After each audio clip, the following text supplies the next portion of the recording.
You, John Fitzgerald Kennedy, do solemnly swear. I, John Fitzgerald Kennedy, do solemnly swear.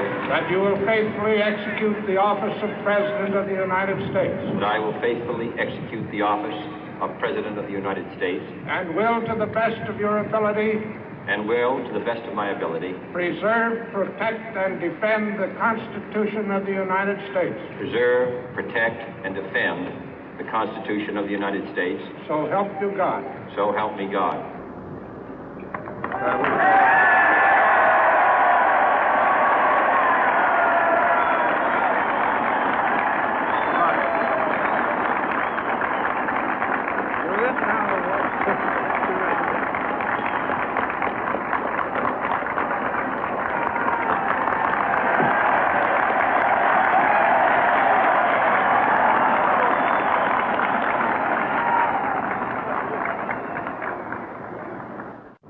Vice President Johnson, Mr. Speaker, Mr. Chief Justice, President Eisenhower, Vice President Nixon, President Truman, Reverend clergy, fellow citizens. We observe today not a victory of party, but a celebration of freedom, symbolizing an end as well as a beginning, signifying renewal as well as change. For I have sworn before you and Almighty God the same solemn oath our forebears prescribed nearly a century and 3/4 ago. The world is very different now, for man holds in his mortal hands the power to abolish all forms of human poverty and all forms of human life. And yet the same revolutionary beliefs for which our forebears fought are still at issue around the globe. The belief that the rights of man come not from the generosity of the state, but from the hand of God. We dare not forget today that we are the heirs of that first revolution.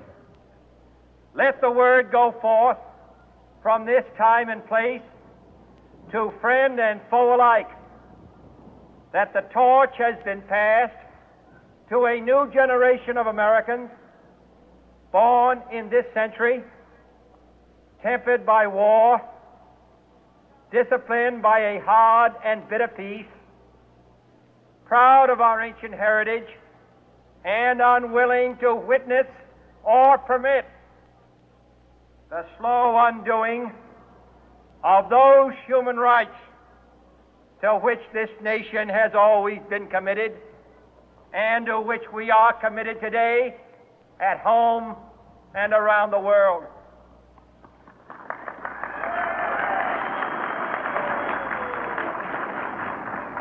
Let every nation know, whether it wishes us well or ill, that we shall pay any price, bear any burden, meet any hardship, support any friend, oppose any foe to assure the survival and the success of liberty.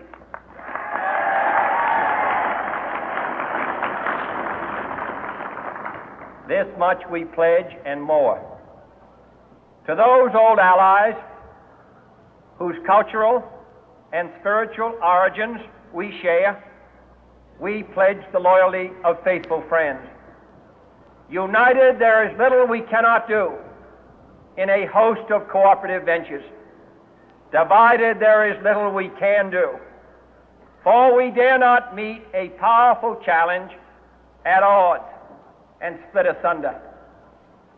To those new states whom we welcome to the ranks of the free, we pledge our word that one form of colonial control shall not have passed away, merely to be replaced by a far more iron tyranny.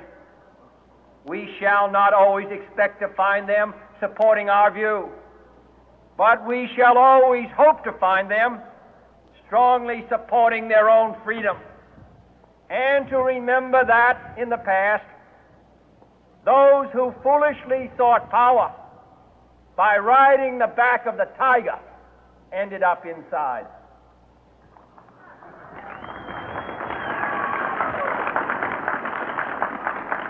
To those people in the huts and villages of half the globe struggling to break the bonds of mass misery, we pledge our best efforts to help them help themselves for whatever period is required, not because the communists may be doing it, not because we seek their votes, but because it is right. If a free society cannot help the many who are poor, it cannot save the few who are rich.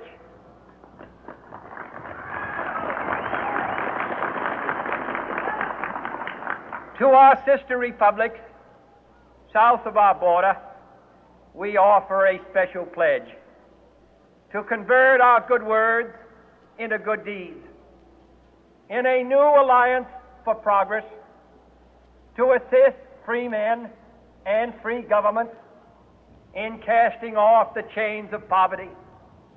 But this peaceful revolution of hope cannot become the prey of hostile powers. Let all our neighbors know that we shall join with them to oppose aggression or subversion anywhere in the Americas. And let every other power know that this hemisphere intends to remain the master of its own house.